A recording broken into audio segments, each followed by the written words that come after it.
Welcome, everyone. It's a pleasure to have Dr. Marco Reinhard speaking today.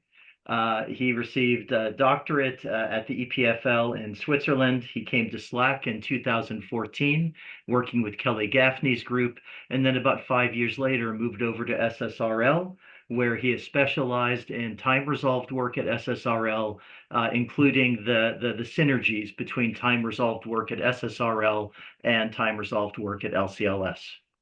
With that, Dr. Reinhard, we're looking forward to your seminar. Okay, yes, first, thank you very much for the invitation and giving me the opportunity to talk about some of the work we've been doing at SLAC during the last couple of years. So during the first part of this talk, I will discuss ultra-fast X-ray emission spectroscopy measurements, which we have conducted at the Stanford Synchrotron radiation light source and also at the Linac Coherent Light Source. And these measurements have addressed a persistent question regarding the excited state character of an iron-based chromophore that has been originally designed in the group of David Herbert at the University of Manitoba. Then during the second part of the talk, I will show how we have combined femtosecond X-ray emission spectroscopy with X-ray diffraction at the LCLS in order to study the ultra-fast spin transition dynamics of a molecular nanomaterial. Transition metal-based molecular photosensitizers absorb visible light that then promotes them into electronic excited states. And if these excited states are display an effective charge separation, they can be used for various applications in photovoltaics or photoredox catalysis. Now, in order to efficiently facilitate bimolecular electron transfer reactions, these charge transfer excited states need to have sufficiently long lifetimes. So nowadays, this is achieved using with complexes based on ruthenium or iridium. For instance, this compound, ruthenium trisbipyridine, has a charge transfer excited state lifetime of about 1 microsecond.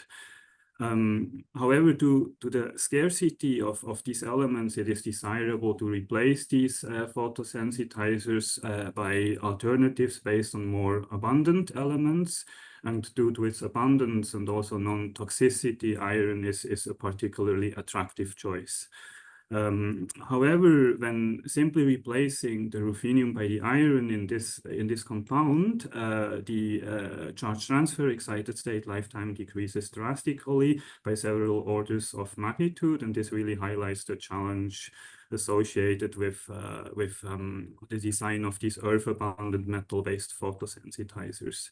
So the reason for this drastic decrease in the charge transfer excited state lifetime is the smaller radius of the d electron orbitals. This then, in the case of iron with respect to the ruthenium, and this then results in a weaker metal-ligand bonding interaction.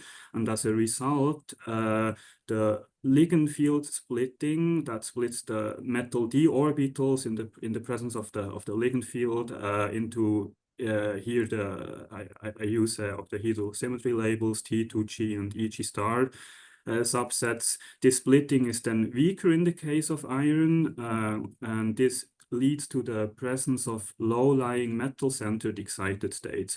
So if one excites, for instance, in this case, a metal-to-ligand charge transfer, then these states, these low-lying metal-centered excited states, can efficiently deactivate these states. And in the case of the ruthenium, the ligand field splitting is larger, and these states occur at higher energies. So this can also be looked at using potential energy surface diagram. So here the energies of the different states are shown against a generalized coordinate here denoted as Q.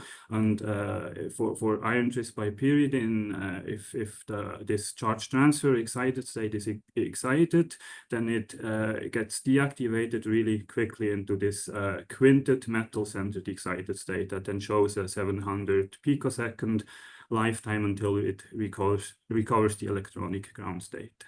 So now this scheme can be used to discuss a few strategies that have been used to attempt to extend charge transfer lifetimes of iron-based complexes. So one common strategies are, for instance, the use of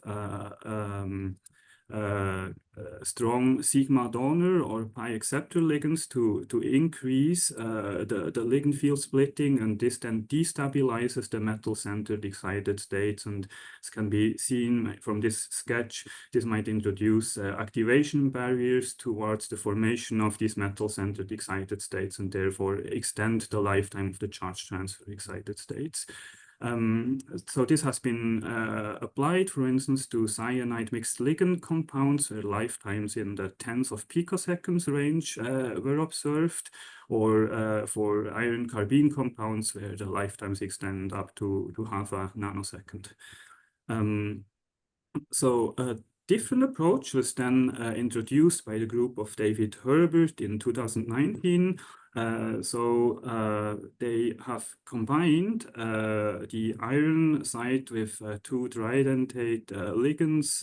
Each of them consists of a quinoline and the phenantridine, and then they're linked together by these amido groups. And the design of this compound relies on the HOMO inversion principle. So that means that there's strong interaction between the metal D orbitals and the amido pi orbitals, and this then results in a highest occupied molecular orbital that has this mixed metal ligand character.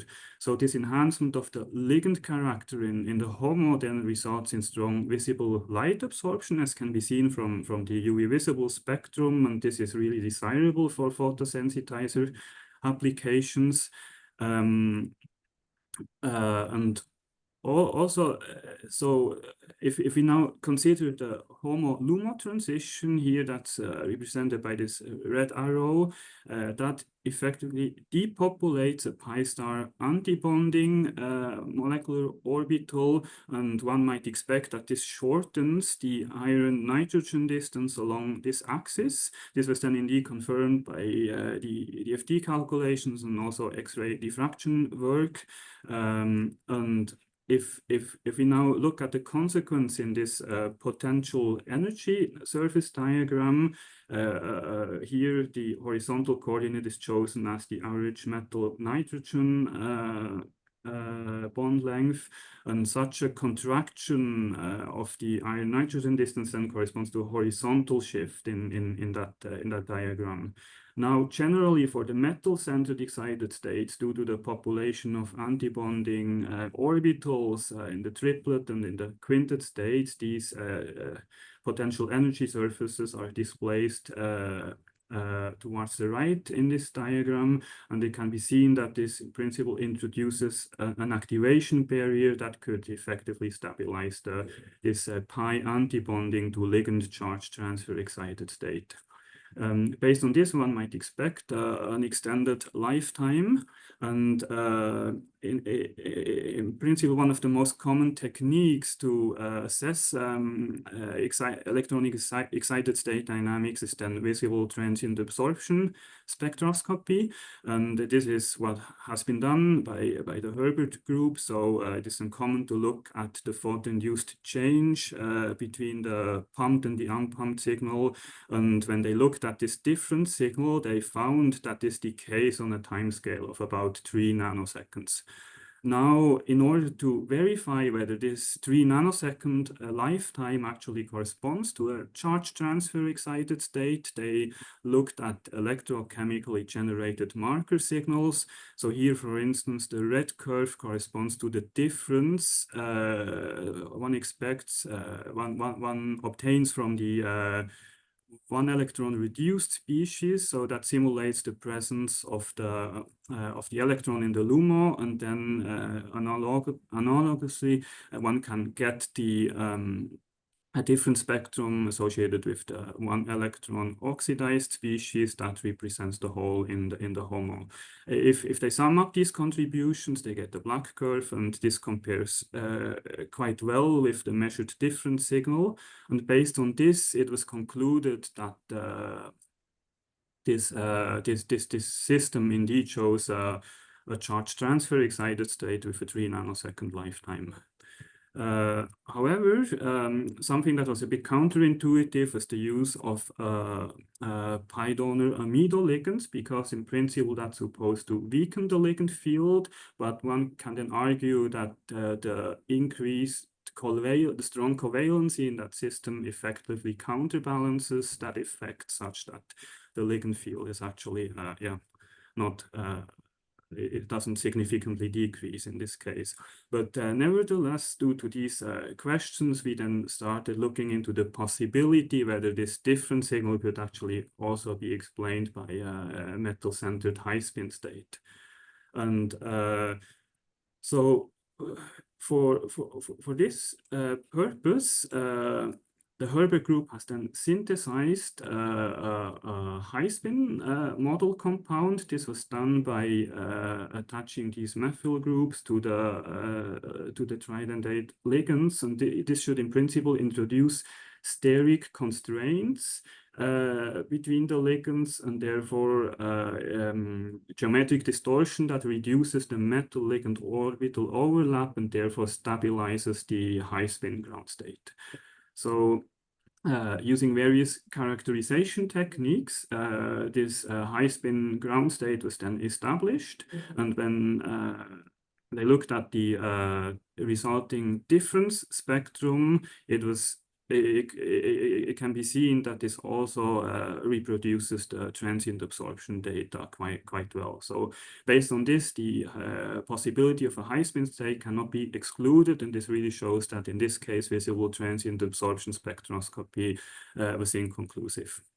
So based on this, we then really started looking into the possibility of using time-resolved X-ray emission spectroscopy to differentiate between the charge transfer and the metal-centered excited state.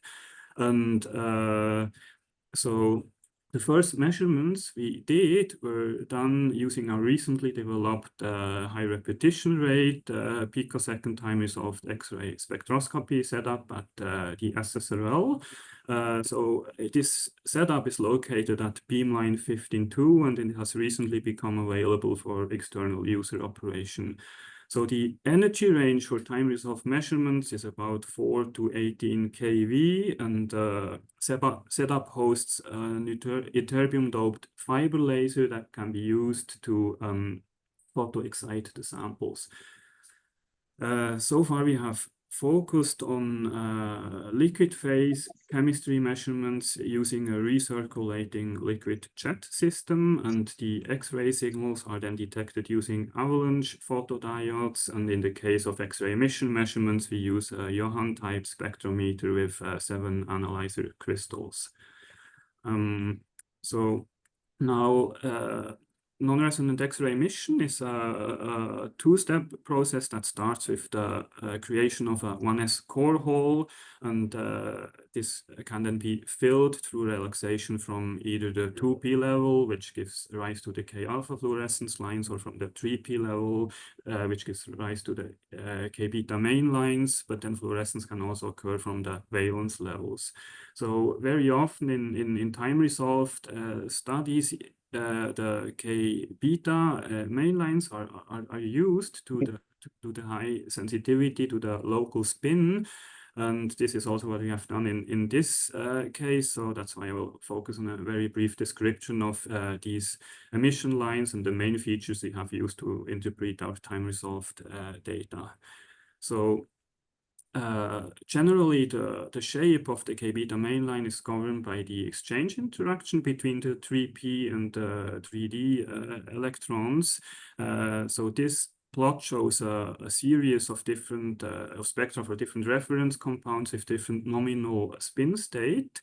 And what can be seen is that as the spin state increases, this mainline decreases in intensity and shifts towards higher X-ray emission energies.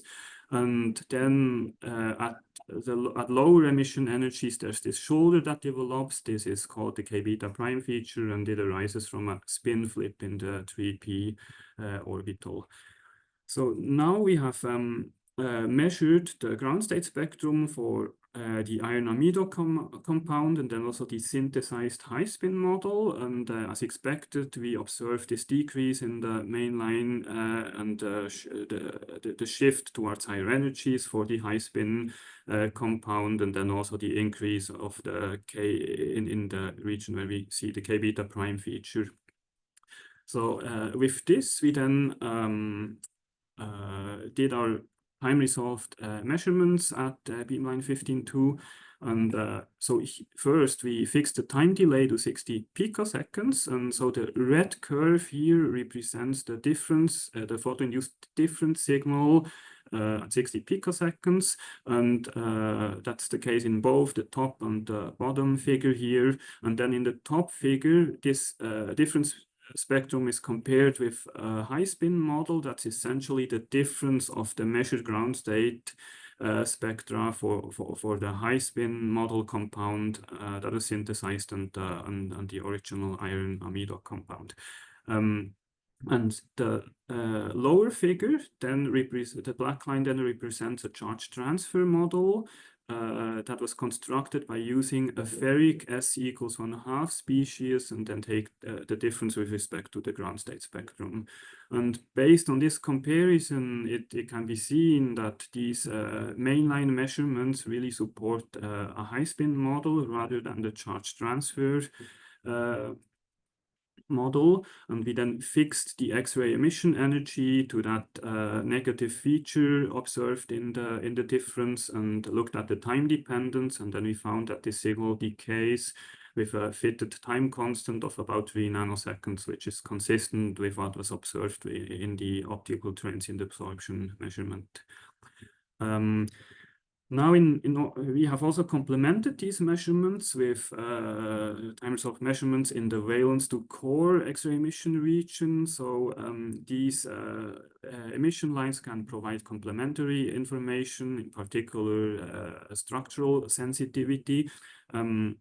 However, the intensity, as can be seen in this figure, the intensity of these emission lines is 1 to 2 orders of magnitude lower than for the K-beta main lines, and this has really been a significant challenge to overcome for time-resolved measurements. So generally, for a charge transfer excited state, one might expect a shift in energy of the entire valence to core X-ray emission region, and as we have also shown in previous work, so this is simulated data. So the valence to core area is predominantly sensitive to the structure here, the average metal ligand bond length, and this is really what changes significantly in the metal-centered high spin state, and therefore this spectral region is really suited to distinguish between the charge transfer and the metal-centered excited state. So now if you look at the measurement, so the blue curve is the laser off curve, and the purple curve is the laser on curve measured at 60 picoseconds. And we see that in the photoexcited state, the intensity of that emission line predominantly decreases, while there's no apparent shift in energy in this line. So these data are therefore consistent with the high spin scenario. And unfortunately, we didn't measure ground state spectrum of the synthesized high spin model in the valence to core region. However, we did do some density functional theory calculations, and they also confirmed this observed decrease in intensity, so in the high spin state due to lower metal ligand orbital overlap in that case. So while these measurements show that the photoexcited electronic excited state is a metal-centered high-spin state, there were some open questions. For instance, one relates to the excitation wavelength. Here, in this case, we used 550 nanometers due to the lack of 800 nanometer option at the beamline, and so strictly, this measurement doesn't really exclude the possibility that at longer wavelength in the near IR, and we could populate a long-lived charge transfer excited state. And then also we were interested in the mechanistic details of how this high spin state is actually formed in this particular system. So for this reason, we then complemented these measurements with measurements performed at the XES end station of the LCLS. So there we used the von Hamas setup for the X-ray emission measurement using a area sensitive detector that allows single shot detection of X-ray emission spectra. And for these measurements, we then focused on the K-beta mainline region within a time range of about 2 picoseconds around time 0. And what we could see then is that the photoinduced difference signal grows within a few hundred femtoseconds, and then after some time, this difference signal was entirely consistent with the presence of a high spin state. So this really showed that the high spin state was formed on this very fast time scale. But it's difficult to see from this 2D map. But if we did some spectral analysis, for instance, using singular value decomposition, and then it becomes apparent that there's some more subtle spectral evolution at earlier time delays here. And for this reason, we then applied a spectrokinetic model to fit these data. So in this model, we described the difference map as a linear combination of contributions from different species. And each of these species has a time-dependent population that's then multiplied by the difference spectrum associated with that species. So here the difference spectrum was determined from independently measured reference spectra, and the populations were calculated from a rate equation model. So for this model, we then relied on previous literature on iron polypyridyl systems. And so basically the electronic ground state is then photoexcited into that pi antibonding ligand to ligand charge transfer excited state that then relaxes into the quintet state. And this quintet state records the ground state with the measured time constant of 3 nanoseconds.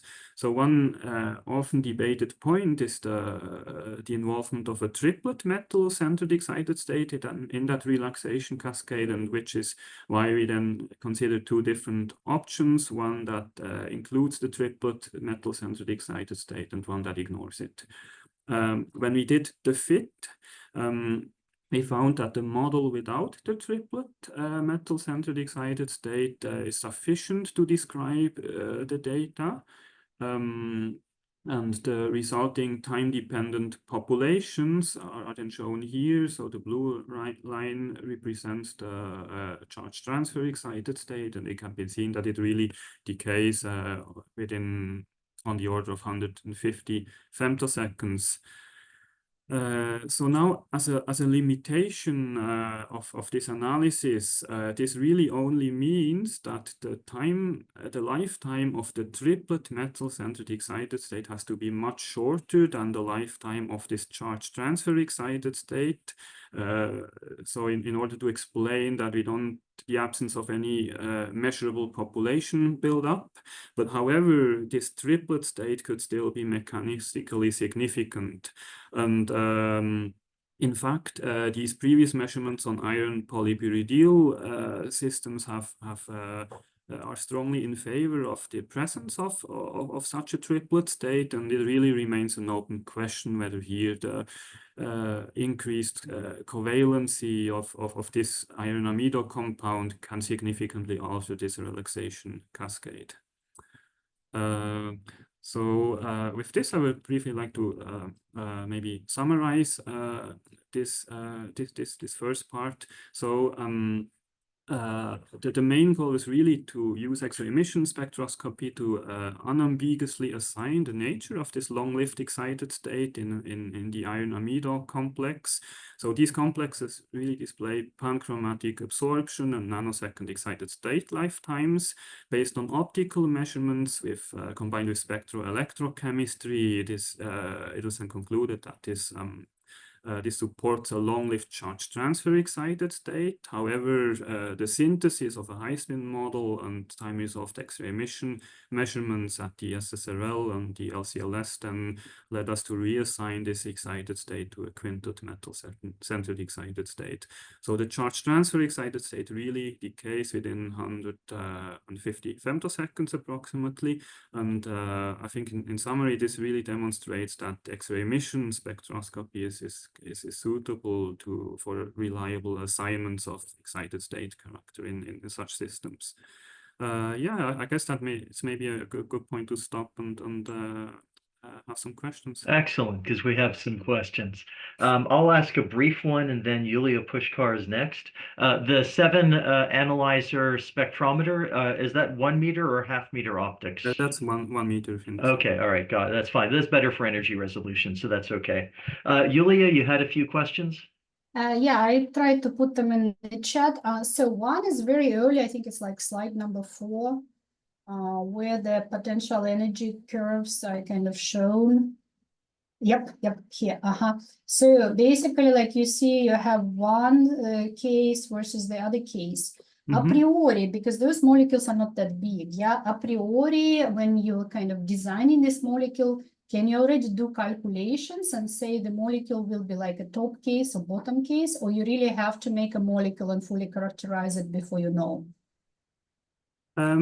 Yeah, I think there's a lot of calculation work on that as well, but also this, I think these potential energy surfaces are also a bit of a simplification because it's usually 1 or 2 coordinates and yes, so I think ultimately one really has to do the measurement in order to know. I mean, for instance, also for the iron-amido compound here, based on this, one might really expect a long-lived charge transfer excited state, and then so I guess that's really yeah.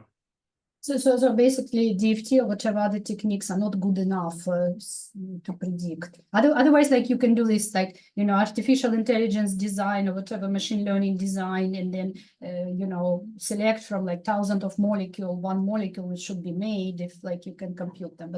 But you say we're not yet there, yeah? I mean, yeah, I would say I don't have a strong about that. I mean, it's certainly an interesting point what the interplay is between calculations and experimental work. And I think calculations can really be super helpful in explaining the behavior, but I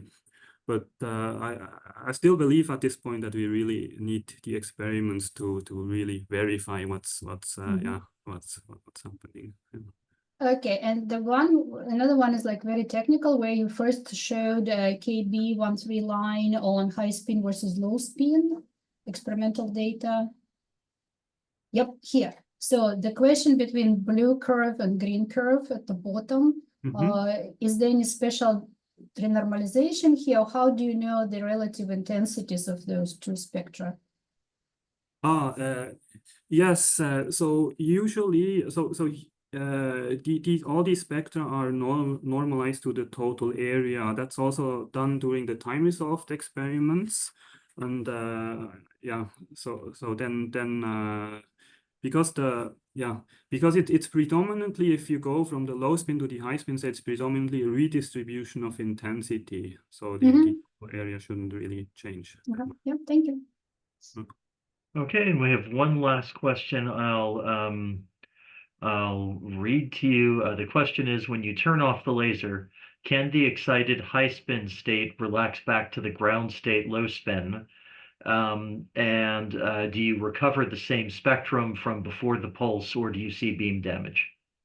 Yeah, so this is a great question. So here, so at the SSRL, we have the laser runs at a rep rate of 640 kilohertz, and the X-ray probe is at 1.28 megahertz. So basically, and we collect these pumped, unpumped, pumped, unpumped sequence, and so there's 780 nanoseconds approximately between different probe pulses. And that's in this case, because the lifetime of the sample is 3 nanoseconds, that's more than long enough for the sample to completely recover the ground state. So in this case, we didn't see any significant sign of photo damage, and also if the lifetime of the sample would be longer, then we would have to either flow the liquid jet system fast enough to be able to replenish the sample on a shot by shot basis, which hasn't really been done for this experiment because the lifetime was short enough. Otherwise, one option to deal with really long-lived excited states would be to then decrease the repetition rate of the data acquisition and also the pump laser. So these, yeah. But in this case, it wasn't necessary to do. Yeah. Okay, good. Two quick technical follow-up questions. The first one is, what's the thickness of the liquid jet? And the other one is, what excitation spectrum did you use from the X-rays? What incident X-ray beam? So the first question, the jet thickness was in this case we typically choose it between 150 and 250 microns. That's simply for instance, for the LCLS measurement, the jet thickness matters for the time resolution due to group velocity mismatch in the jet. So that becomes really a limitation if the jet is thicker than 50 microns. But at the SSRL, with the time resolution of 70 picoseconds, it doesn't really matter. So we just adjust the thickness in order to optimize the count rates given the available sample concentration. So in this case, we dissolve the sample in toluene at a concentration of about 4 millimolars, and then we just chose the jet thickness to get reasonable count rates or sufficient count rates, and yeah. And then, so the second question, could you repeat that again? So that sure. What's your incident beam? Is it monochromatic at 10 kilovolts or broadband or what? Your incident X-ray Yes. beam. So we have a double crystal monochromator, so it's monochromatic, and yeah, so we're not able to remove the monochromator, so we have to do X-ray emission measurements with the monochromatic beam. Yeah, it'd be lovely to have a multi-layer there, huh? Yes. All right. With that, you should continue your talk. We have about 25 minutes until 10 a.m. Just as a heads up. Okay.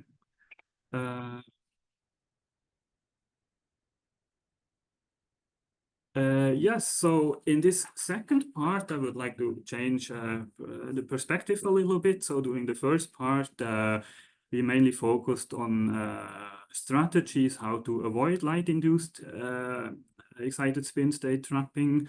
And here in this second part, I will actually talk about what can be interesting about light-induced excited spin state trapping.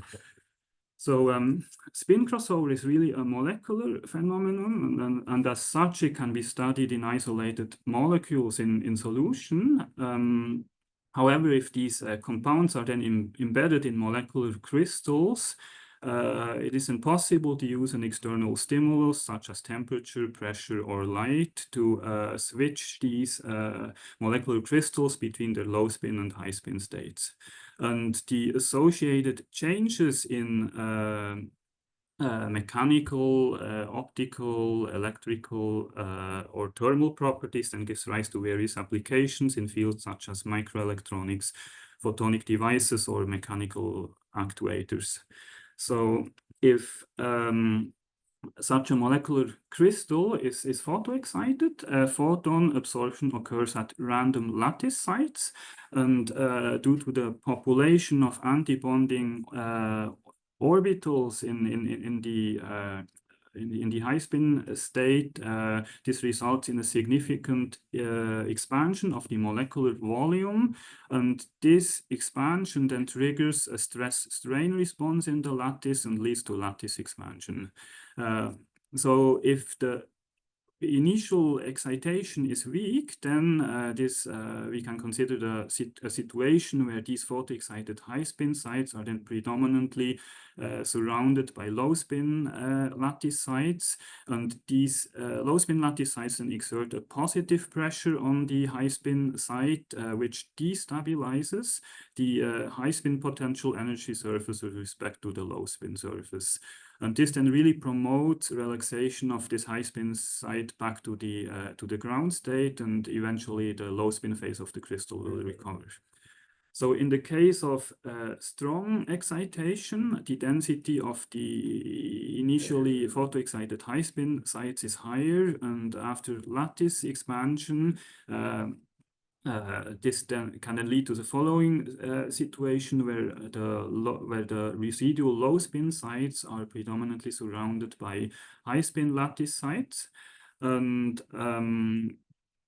they exert a negative pressure on this low spin site, which stabilizes the high spin potential with respect to the low spin potential, and this can then lead to an additional switch. So therefore, it's possible to see an amplification of the high spin fraction such that in the end, more high spin centers can be switched than photons were originally absorbed. So this amplification has also been called the elastic step, because it arises from cooperative interactions of elastic origin within the crystal. And typically these elastic steps can occur on the nanosecond time scales or slower. So then in this interesting study by Eric Collet and his group, it was then investigated how that elastic step depends on the system size. So it was then found that as the crystal size decreases, the time scale of that elastic step occurs on faster time scales. However, even for the smallest crystal size that was considered, the elastic step still occurred on the few nanosecond time scale, and also the step magnitude always remained on the few percent level.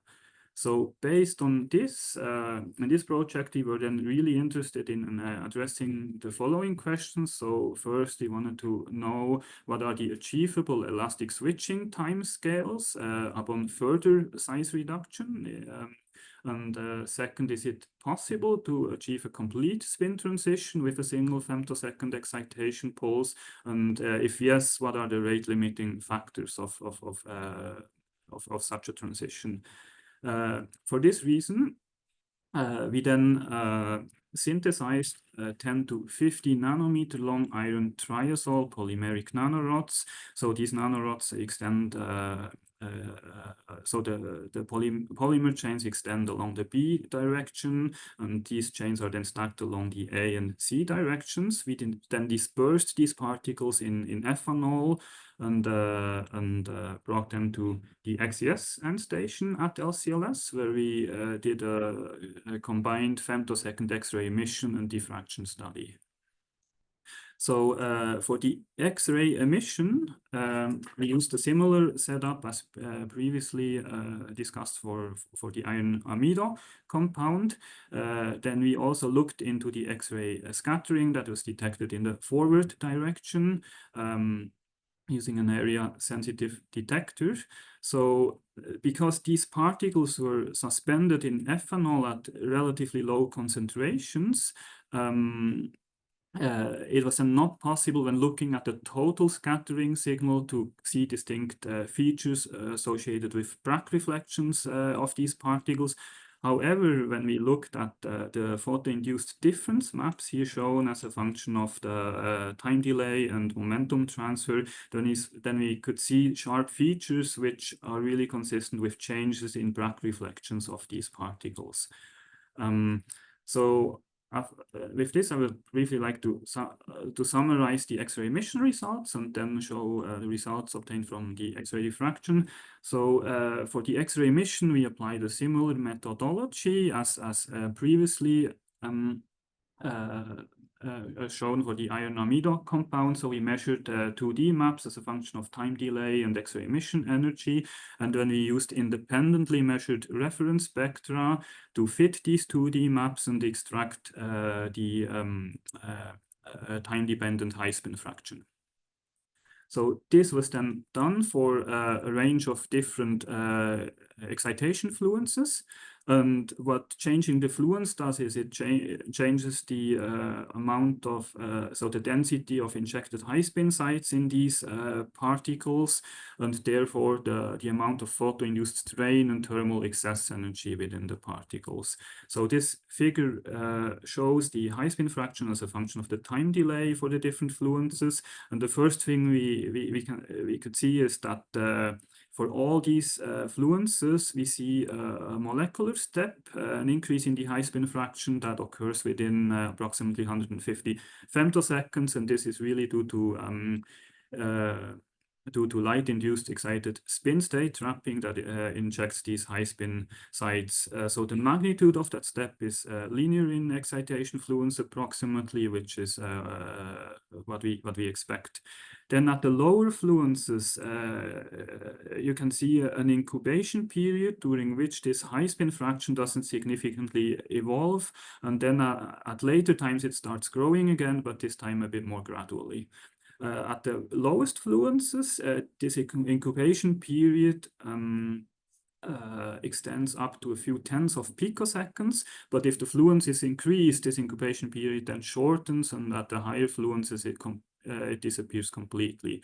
So what's also important about these data is that at the higher fluences, these data are fully consistent with nearly 100% conversion of to the high spin state, and therefore these measurements really directly show that it is possible to induce a spin transition with a single femtosecond excitation pulse in this particular system. We then wanted to know a bit more about the origin, about the incubation period in this case, and also correlate this time evolution of the spin transition order parameter with the time evolution of the lattice structure. And therefore, we looked at the X-ray diffraction data that is shown here as a function of time delay and momentum transfer. And then this 2D map can be compared with these powder X-ray diffraction curves that were measured at the APS at thermal equilibrium. So the blue curve corresponds to the was measured at room temperature and corresponds to the low spin phase. And then the red curve was measured at 395 Kelvin and corresponds to the high spin phase. It can be seen that the features in general in the high spin phase are a bit shifted towards lower momentum transfer values, and that's consistent with an overall expansion of the lattice in the high spin phase. Now the black curve is then the difference between these thermal equilibrium curves, and it is compared with this green curve, which is a slice through a cut through this 2D map at 50 picoseconds, where we know from the X-ray emission measurement that we have almost full conversion into the high spin state. And this comparison then kind of shows that the photo-induced high spin state is really has a similar lattice structure compared with the thermal equilibrium lattice structure. So in a next step, we then did a profile matching procedure to extract the time-dependent lattice spacings. So what's seen in this figure is the pink curve is the lattice B spacing as a function of the time delay, and this the B spacing is parallel to the polymer axis, and the darker like the purple curve here reflects the cross section orthogonal to this polymer axis.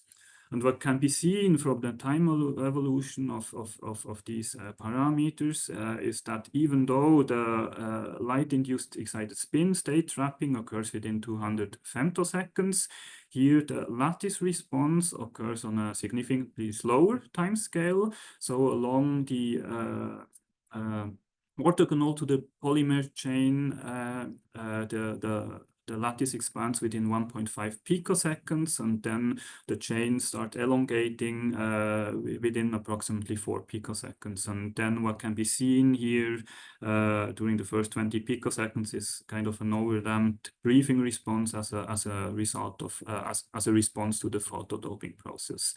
So, but overall, what we see from this is that the lattice response occurs significantly faster than the incubation period measured at the lowest excitation fluences, which extended tens of picoseconds.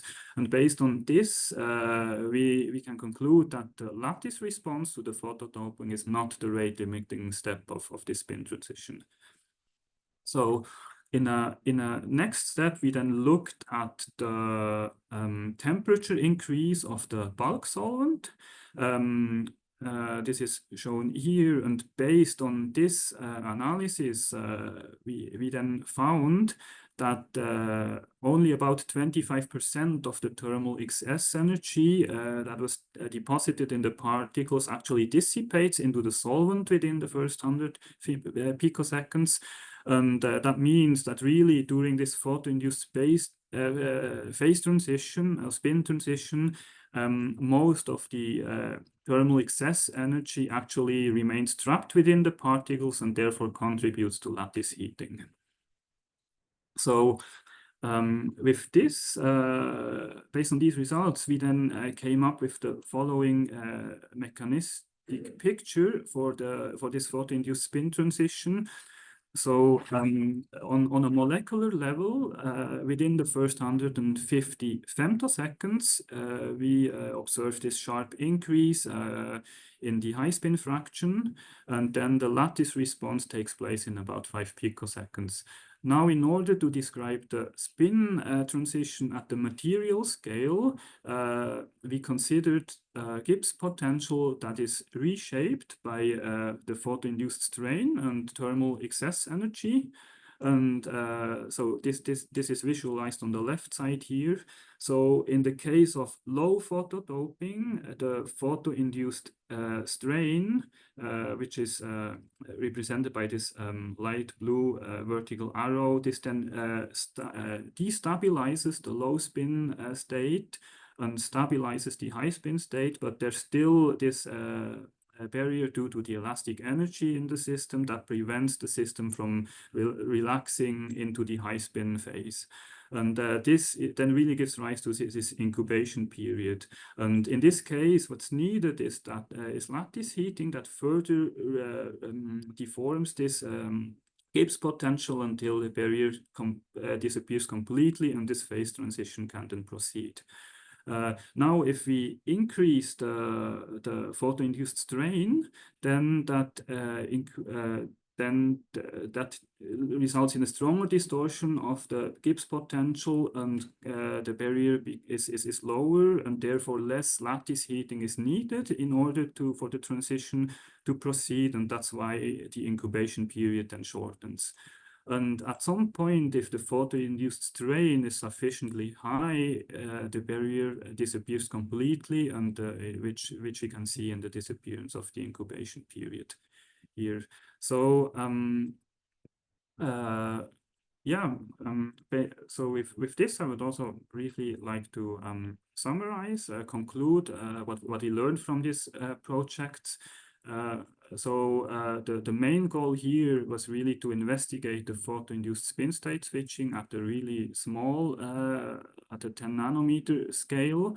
And what we found is that it's possible to achieve a complete spin transition with a single femtosecond excitation pulse. We also found that this transition completes within tens of picoseconds, which is approximately 2 orders of magnitude faster than previously observed for these types of systems. And we have then also observed an incubation period that depends on the excitation fluence and relates to lattice heating above the thermal transition threshold in this system. So in summary, these findings really support the feasibility of photoswitching applications based on these spin crossover compounds at high repetition rates. With this, I would also like to mention all the people that were involved in these projects. So the work on the iron-amido compound was a collaboration between the groups of David Herbert at the University of Manitoba, Kelly Gaffney at the Pulse Institute, and Demosthenes Sokras at SSRL. Then the work on the spin crossover nanoparticles was initiated with a postdoctoral fellowship from the Swiss National Science Foundation in the group of Kelly Gaffney, and this has also involved collaboration with people from the University of Rennes and the APS, and of course all the people from the LCLS were heavily involved in these experiments. With this, I'd like to thank you for your attention, and I'm happy to answer any more questions. Yeah, there are some questions, and people should keep please typing their questions into the chat. We'll start with Dali Yang. You have a question? Yes. Hi, Marco. Hello. Nice to see you. I do have some questions regarding the liquid jet. So, well, you mentioned there is a system which has very low concentration. That you know the limitations of the concentration range that you can handle for the nanoparticles. We haven't really systematically tested it because it was mainly limited by the synthesis procedure. So we typically achieve iron concentrations of 10 to 15 millimolars, and I think in terms of nanoparticle concentration, that corresponds to about maybe something on the order of a micromolar. And in this case, that we haven't really encountered any issues running a 50 micron jet with this. And also, basically the measurements were stable, sufficiently long to do these measurements. That was really not a bottleneck. But then we haven't, as I said, we haven't really systematically investigated how much we could push the nanoparticle concentration, and if we would run into problems with clogging the jet. So yeah, there I don't have a good feeling. Okay, so maybe can I ask a follow-up question on it? So, please do. So I just wondering, so you mentioned you were marrying some organic solvents like toluene. So did you observe any like evaporations or like organic solvents vapors in the shined by the laser or X-rays? So the measurements on the iron amido compound were done in toluene, and that was done. So basically, the setup has a chamber that's not completely airtight, but we typically use helium overpressure in the chamber for the measurements that actually benefit from it. And this was done for the iron amido work, and yeah, so we haven't really run into. Actually, yes. So so maybe what I can mention is this is more a practical comment maybe. So these valence to core X-ray emission spectra, the collection of them really requires pretty good stability, and so these measurements take around 12 hours to collect such a difference, photoinduced difference. And on this time scale, the measurement was really stable and the jet was really stable, and we didn't really, we basically ran it overnight and without touching the sample too much. So yeah, it's Thanks. That's all my questions. Okay, I have a question or two. So your particle size in this second study, the last study you told us about, is about 10 nanometers. How important do you think it is exactly what you're talking about here? That's critical for enabling the fast response, lattice response. Is that correct? Yes, exactly. So that was one of the main reasons why we selected this system is because it's one of the few systems where you can retain strong cooperativity at these particle sizes. Many systems tend to lose cooperativity if you decrease the particle size, and here it's been established for these particles that you retain, for instance, a 40 Kelvin wide thermal hysteresis loop if you downsize the particles to 10 nanometers, and that was one of the main reasons.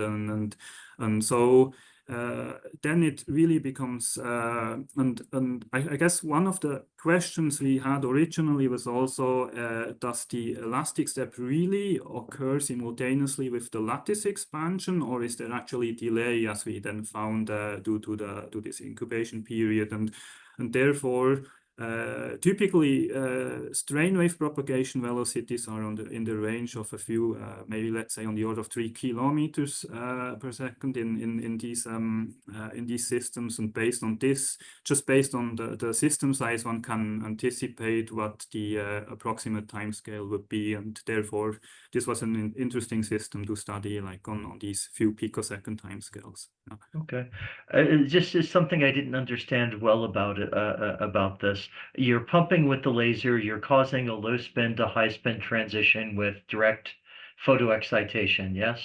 Mm-hmm. To what extent should I think of the consequences of that as changing band occupancy and even band structure? And to what extent should I just see it as a fast way to heat the lattice because the spins are going to decay and the energy has to go somewhere? Yeah, so this is really a molecular material. So I think the right way to think about it is really that it does deposit a significant amount of thermal excess energy. So it is really a way to heat the lattice. Okay. But what this shows is that the strain matters as well. So if you, for instance, here that incubation period can really disappear if you deposit if you directly overcome this elastic barrier that separates the low spin and the high spin state by photoinduced strain. So I have to ask if you, and I don't remember seeing this plot. Do you have a plot of something like a deviation in the K beta as a function of time? So you've excited high spin. Mm-hmm. So what I'm curious is that decaying, heating the lattice, and then with the change in lattice, the high spin becomes thermodynamically favorable?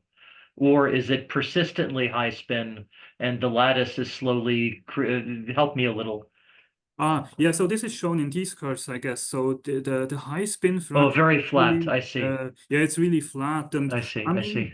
looking at this picture shown earlier here. So what's been found on different spin crossover systems is if you compare the lifetime in solution and the lifetime in crystals, then the crystal environment in this low fluence regime tends to shorten the excited state lifetime a little bit. So due to that positive pressure of the lattice, it could, in principle, one might expect that there's actually a slight decrease in the photoexcited high spin fraction, but we don't see that in these measurements. Okay, So okay. this also tells us something about like the rate of the switching.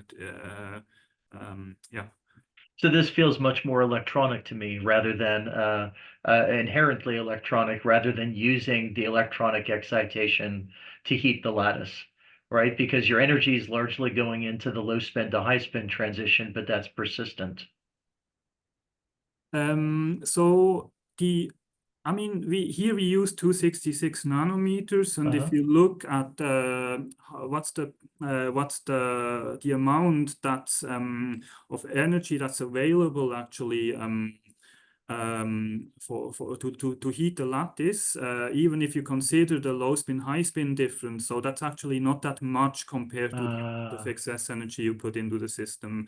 And something maybe I could have mentioned as well. So I actually do have a backup slide about this. So what's interesting here is this also, we could also explain these data by looking at some equilibrium study that has been published some time ago. And in this work, the authors looked at zinc-doped samples, and basically the zinc ions have similar ionic radius than the high spin centers. So we kind of thought maybe it's worthwhile kind of considering this as a photodoped lattice, and then see how the thermal transition temperature shifts to lower energy due to the destabilization of the lattice in the presence of these structural defects. And what can be seen is that the thermal transition here temperature really shifts down. And what we found, actually, what I haven't mentioned is from the X-ray emission measurements, we could estimate that you induce that transition above a certain threshold that corresponds to approximately 16% photodoping fraction. And when we estimated the temperature increase at 16%, we pretty much arrive at the downshifted thermal transition temperature of the compound based on these equilibrium studies.